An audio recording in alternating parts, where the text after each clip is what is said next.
Morning. It's day 7. It's the last day of the challenge that I gave myself. Yeah, I feel pretty pleased with that. And massive thank you to those of you who have come to see me like every morning. I can't believe that there's anybody who would put up with listening to me waffle on every single morning. How ridiculous. But I have completed the challenge. I've done 7 days and it's been pretty incredible. It's been enlightening and it has been a really big step for me in terms of stepping into my Bravezone. And do I mention it? I've had a lot of messages from people saying that my actions doing this have inspired them to do something for themselves, which, oh my god, like, my life is complete. My life is complete. If I can do something that helps somebody else be the best version of themselves, the elevated version of themselves, or just themselves,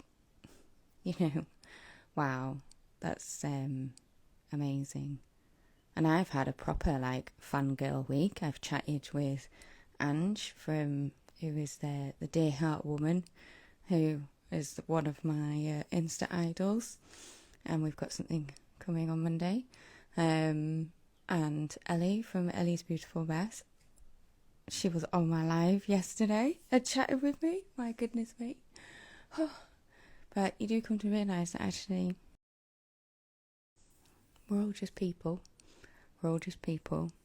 And having those conversations, you realise that those people that you were like, oh my god, they'll never speak to me, little old me, are the same about other people. It's amazing. I'm incredibly grateful. Incredibly grateful. I am so grateful to everybody who supported me on this journey. And today I want to talk about adaptability. Ooh, there's birds outside, they're very distracting. There's a mummy blackbird and she's got worms. Yeah, so I want to talk about adaptability because I think adaptability is so key for development, isn't it? If you keep doing the same thing over and over, well, it's Einstein's thing, isn't it? It's the definition of madness, is doing the same thing over and over again, expecting a different result. I think that's the quote. And it's so true. And if you don't adapt, if you don't evolve and change and allow yourself to do things that are a little bit different, you're going to struggle to grow. You're going to struggle to move forwards. You're going to struggle to progress. I think I just said the same thing 3 different ways. And a lot of it comes from fear, and a lot of it comes from self-doubt. And we also have to remember that we are instinctual animals. So our survival instinct is to do the same thing over and over again that we know is safe. So getting upset with yourself for having imposter syndrome and allowing it to take hold, or having self-doubt, or any of those negative emotions, please have some kindness and have some understanding to yourself. You're simply surviving. You can look at it in terms of inner child and ego. It's your inner child that is going, I'm scared of that. Can we not just stay here and have a hot chocolate? Which, that would be lovely. But you, as the you now, has to be able to turn to the you then and say, why are we afraid of this thing? What's the worst that could happen if we do this? Hold their hand, give them a cuddle, rationalise, because that's all part of you. And every time you do that, every time you have that conversation, your inner child or your ego becomes stronger, and you'll get to move forwards, and then you'll get to the next stage and it'll happen again, and you just get to spend some time with your inner child. How lovely. And your inner child will start to get bolder and braver, and even sometimes you might have to be like, is that sensible? And the roles might reverse, you never know.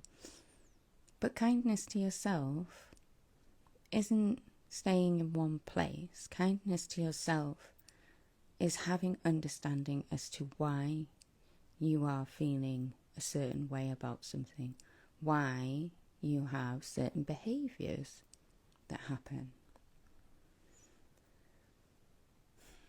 Sorry, just had to take a moment. I'm going to have a little sip of my coffee.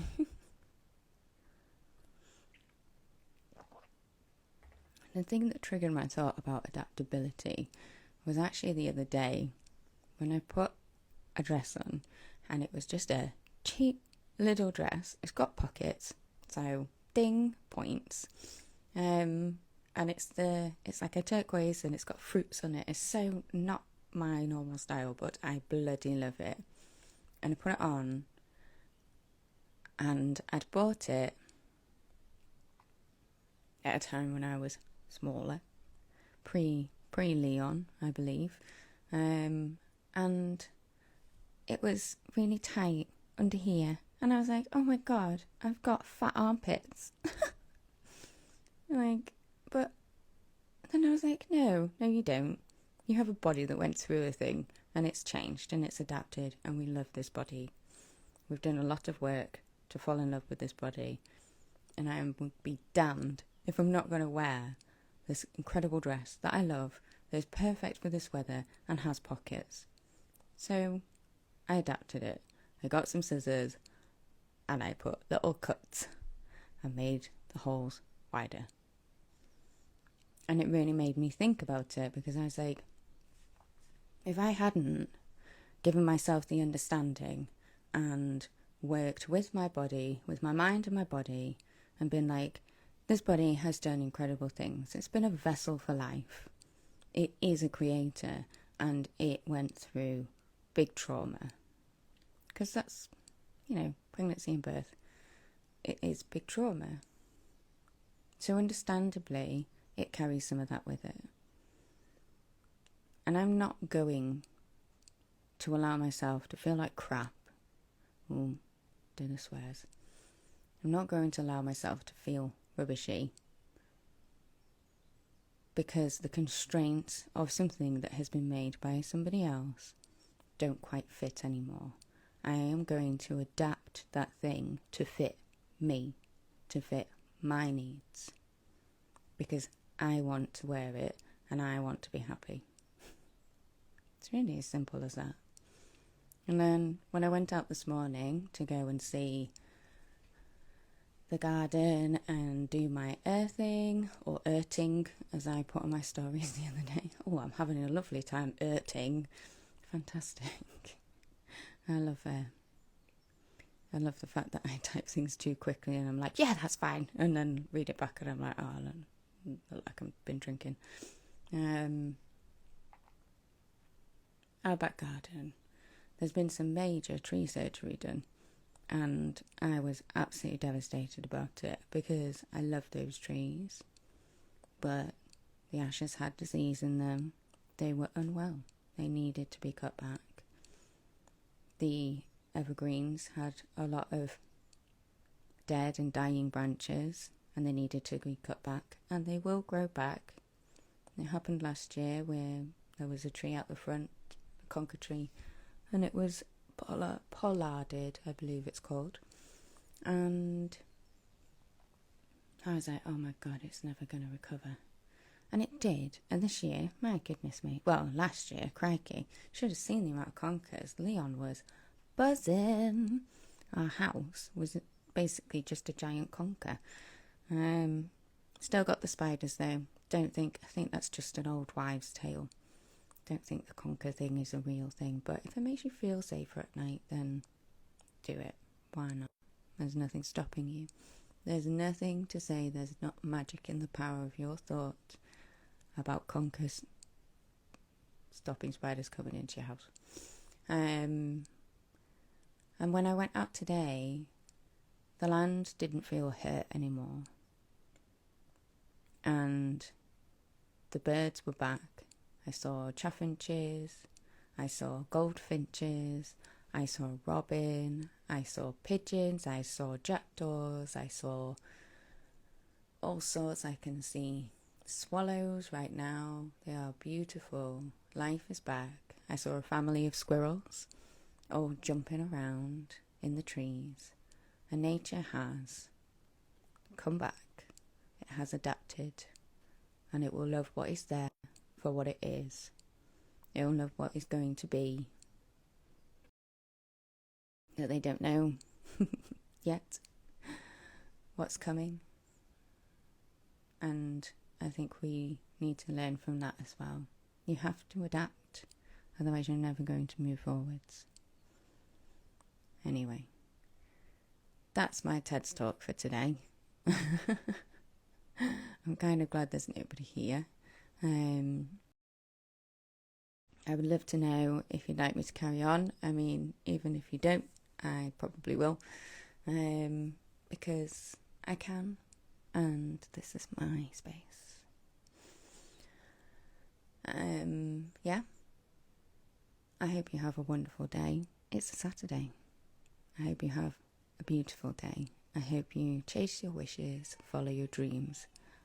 And that will be my child waking up. Bye.